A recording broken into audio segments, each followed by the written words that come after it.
September 15th meeting of the Humboldt County Association of Governments Board. The Humboldt County Association of Government meetings will be held at Eureka City Council chambers and conducted telephonically through Zoom. The links for the Zoom meeting are on the HCOG web page. At this time, we will call the meeting to order, and can we get a roll call? Supervisor Wilson?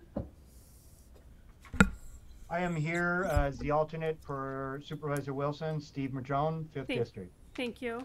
Mayor Jones? Here. Mayor Seaman? Here. Councilmember Avis? Mayor Adkins Salazar? Here. Councilmember Gordon Johnson? Here. Councilmember Jack West? Here. PAC Member Arroyo? PAC Member Allstrand? This is Saskia Burnett for Tatiana Allstrand. Thank I'm you. here. Thank you. And Chair Johnson? Here. Thank you. And thank you. At this time, we'll adjourn as the HCOG Board and reconvene as the Policy Advisory Committee. We have no presentations this afternoon. And at this time, we'll entertain public comment on non-agenda items. Do we have any?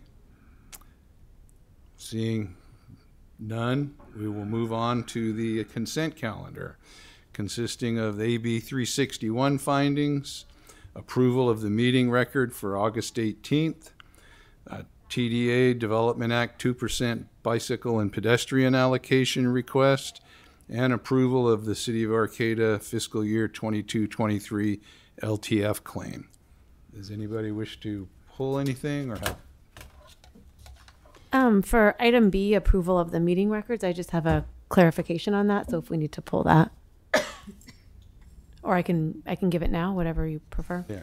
It's just I was listed as present at that meeting, and although I was here in spirit with all of you, I don't believe that counts. So I was actually not at the meeting, and that's all. Okay, well, we will look for a motion of approval of the consent calendar, including the minutes as corrected. So moved. I so move. I'll second it with that correction or change. Okay, we have a motion and a second. Can we get another roll call? Supervisor Madrone? Yes. Mayor Jones? Yes. Mayor Seaman? Yes. Mayor Adkins Salazar? Yes. Councilmember Johnson? Yes. Oh, Gordon Yes. Johnson? Councilmember West? Yes. Chair Johnson? yes. And PAC Member Reimer Burnett? Abstain. Thank you. Motion passes. Thank you. And seeing we have no items removed or action items, we have a informational item, a Regional Early Action Planning Grant update from Una. Thank you very much. Good afternoon. So as you all may recall, the Regional Early Action Planning money came into HCOG to help with housing, which we have not exactly done before, definitely not directly this way. And this is a really good opportunity. It delves with the most recent updated the Regional Transportation Plan, which more explicitly talked about our policies and projects to actively work on the land use transportation planning nexus. So the biggest update is that we received our check from HCD. We had received an advance, which we had asked for $60,000, and we've been working with that for the last almost 2 years, doing outreach and talking to the jurisdictions and other stakeholders and figuring out how would we allocate the bulk of the money. We have done that, gotten approved over a year ago for that, and now the money is in the bank. So all the cities and the county and also the Way Out Tribe have applied for specific sub-allocations, and they all know what to do to request that and get contracts. And at least 2 of the board members may have been present at your city council or board of supervisor meetings where a resolution came to you to ask for that money. So this update is just to refresh your memories and let you know what we have sub-allocated so far.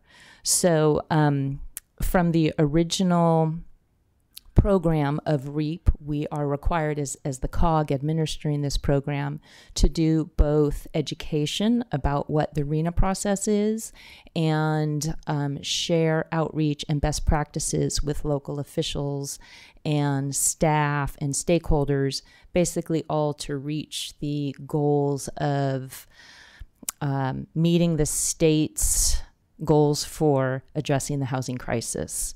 And basically the end game is to build more housing. And then there were 3 program activities that we decided how to split up. The bulk of it went to a regional endeavor. And I've been talking to predominantly planners in community development and planning of all the jurisdictions, and they reached the consensus that most of this regional money would go for the regional climate action plan and things, planning things related to that to get that adopted. And then we had a set aside for the smaller cities under-resourced, which is defined as a planning department that has less than the equivalent of a full-time planner. And they got a special cutout, which was in the second page of your staff report. And those folks reached consensus that the way they wanted to split that $45,000 was to have a baseline for each of those cities of $6,000, and then with the remainder, they divided it according to the percentage of arena houses. So that made a little difference, with Rio Dell getting a little bit more than Blue Lake and Trinidad, and Ferndale a little bit in the middle. And then there was 199,000 sub-allocations for technical assistance that was really open to all jurisdictions. And they were very diplomatic about asking for that money, and most kept their asks to about 15,000, a little bit more for the housing authorities. And basically we're all just looking at the goal of helping community discourse for increasing housing in the area as fast as possible. And then another thing that we have accomplished is that Stevie Luther, the associate planner, has been taking charge of getting the arts grants out. And that is a part of our program where we're trying to expand the discourse and the education to reach different kinds of people who are stakeholders and interested in this, but in their daily lives it might not come across to them. So we have various proposals that were accepted, scoring very highly, and there'll be things like art installations and videos and hopefully songs. We did run into a little bit of uncertainty about copyright with the department, so we're working through that, and hopefully all those artists will be able to do their best. And we'll also be coordinating with all the jurisdictions for how you can share in basically advertising that and coordinating it with any planning activities you might be having. And also if you all have special ideas about discourse in your communities and how we can help that, either at the staff level, at the community level, what have you, then there's still money to be allocated for that. So that's the end of my prepared staff report update. Does anybody have any questions or comments? It's a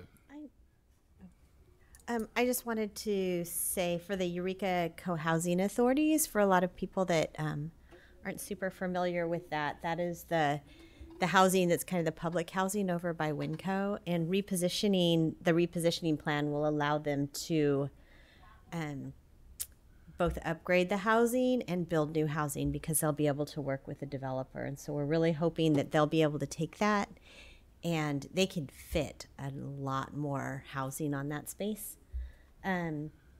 And so I just wanted to kind of let people know that that's what that meant, because I think a lot of times they work outside of all of our jurisdictions, including ours at the City of Eureka. It's a very strange relationship, but really looking forward to the potential for that, and also sort of thinking about how do we partner with them. So as they're doing the repositioning, maybe they could move the folks who are in their current housing into ours new housing as we get it built, so that they can, because they have to put them somewhere else while they build up that housing. So anyways, I'm going to hear more about it later this month, and I'm looking forward to it. But Good. thought I'd let you know. Thanks. Any other?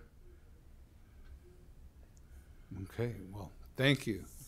And then thank you for taking a program and starting it and running with it, because it actually came from nothing to something. Yeah, thanks. It's been fun. Except Thank this you. copyright thing. We didn't like that. And no more questions. Let's reconvene by motion as the HCOG board and approve the PAC recommendations. So moved. I'll second. Oh. A motion and a second.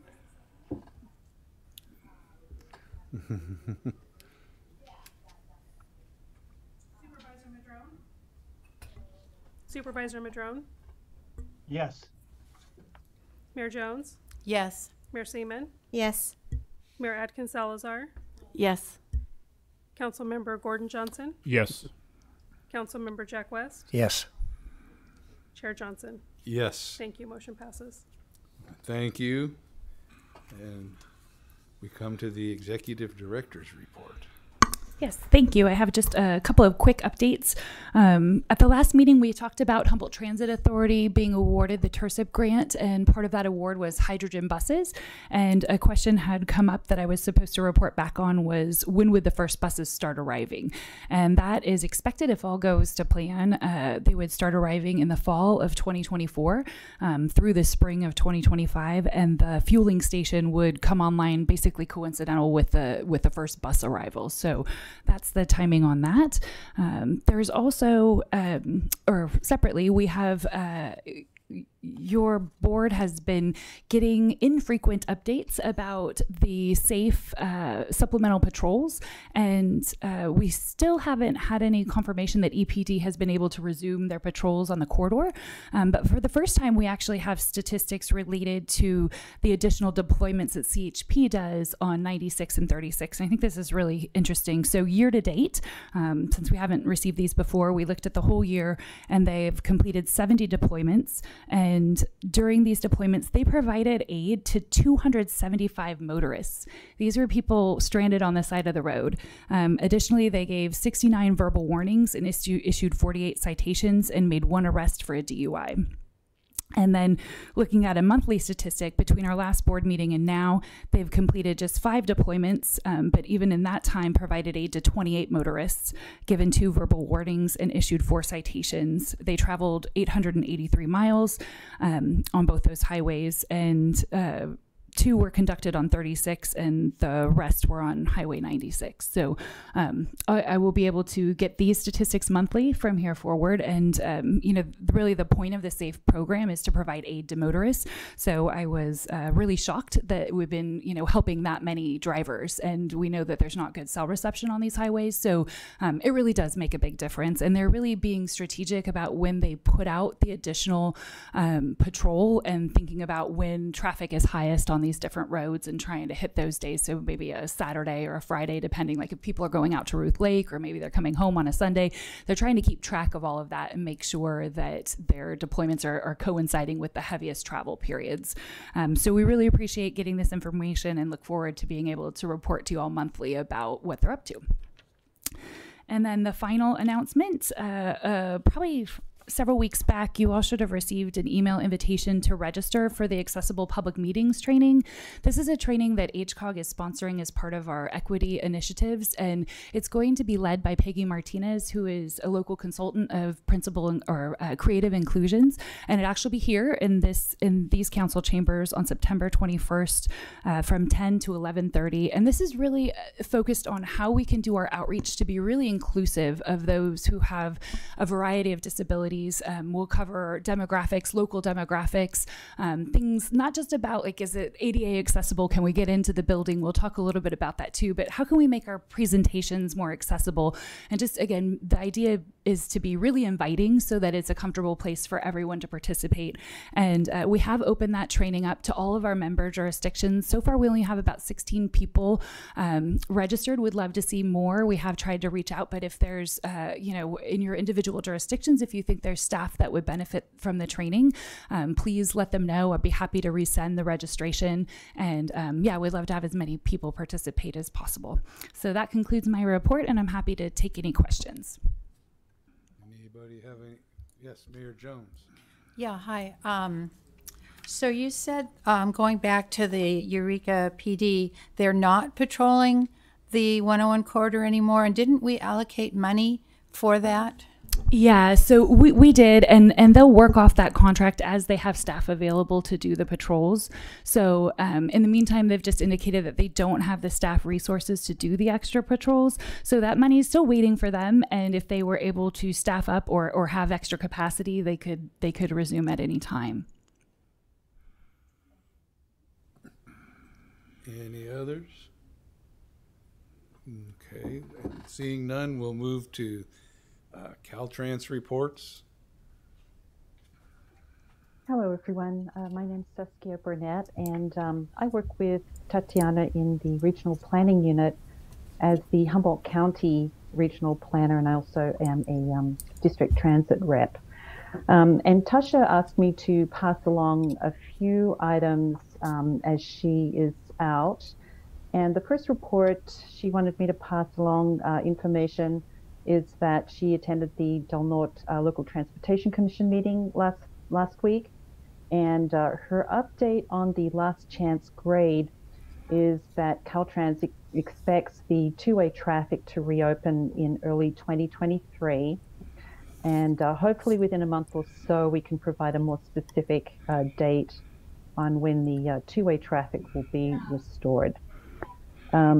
Also, most of the wall on the downhill side is now complete, and this is a major milestone for the project. The remaining work includes completing a smaller new wall upslope, removal of what they term as wall number 3, which is the wall on the upside, on the uphill side that has been splitting apart in recent times, and performing the excavation that's necessary to realign the roadway about 12 to 15 feet inward, along with another 2 feet higher in elevation.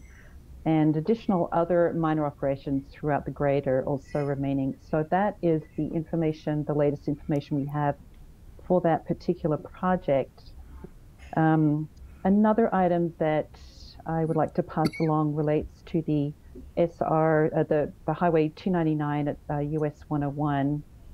The off-ramp there. And the northbound ramp project is currently in design and is still on target to begin construction next summer. Marie Brady is the project manager, so if there are any questions, we're happy to pass those along to her if there's any follow-up. Relating to the Broadway pop-up, we do not have a firm date on when that event is likely to happen, unfortunately, at this time.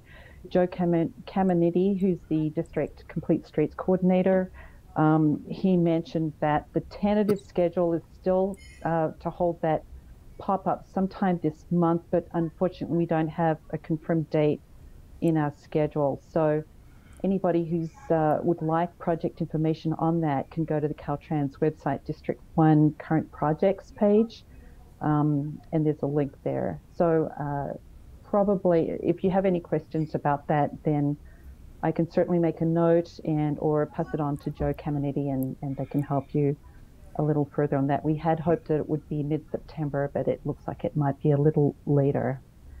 I believe those are the main updates.